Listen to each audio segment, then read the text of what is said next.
Hi friends, எல்லோரும் எப்படி இருக்கீங்க? எல்லோரும் நல்லா இருக்கீங்கன்னு நினைக்கிறேன். இன்றைக்கி ரோஜா பூவை பற்றி நம்ம சில தகவல்களை தெரிஞ்சுக்கலாம்.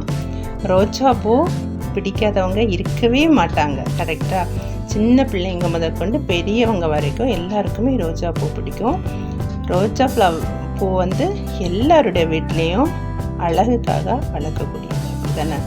அதோட மனம் ரொம்ப நல்லாயிருக்கும் இல்லையா? எவ்வளோ அழகான பூக்கள், எவ்வளவு கலர்ஸ், டிஃப்ரெண்ட் கலர்ஸில் ரோசஸ் இருக்குது. அது எல்லாருக்கும் தெரியும், கரெக்டாக. ஓகே, அதை பற்றி பார்க்கலாம். உலகம் முழுவதும் சுமார் 150 வகையான ரோஜாக்கள் உள்ளன. ஓகேயா?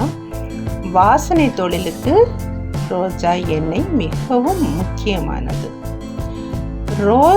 ரோஜா பூவோட பொட்டானிக்கல் நேம் ரோசா இண்டிகா.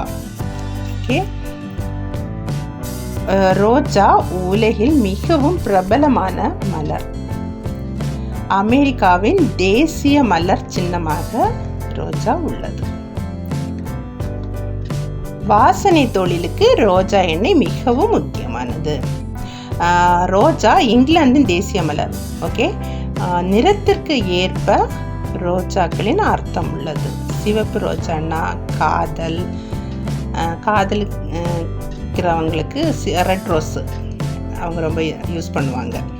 மஞ்சள் நிற ரோஜான்னா மகிழ்ச்சி, அரவணைப்பு. ஓகே, டிஃப்ரெண்ட் கலர்ஸ், என்ன அழகழகு ரோசஸ் எல்லாம் இருக்குது பார்த்தீங்களா?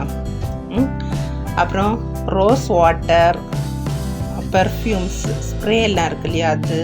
அப்புறம் மேக்கப் க்ரீம் எல்லாம் இருக்குல்ல, இதெல்லாம் ப்ரிப்பேர் பண்ணுறதுக்கு இந்த ரோஜா இதழ் இருக்குல்ல, இதழை எடுத்து அவங்க அதிலிருந்து தான் ப்ரிப்பேர் பண்ணுறாங்க. ஸோ இந்த ரோஸ் எல்லாத்துக்குமே யூஸ் ஆகுது. ஓகே, சப்ஸ்கிரைப் பண்ணுங்கள்.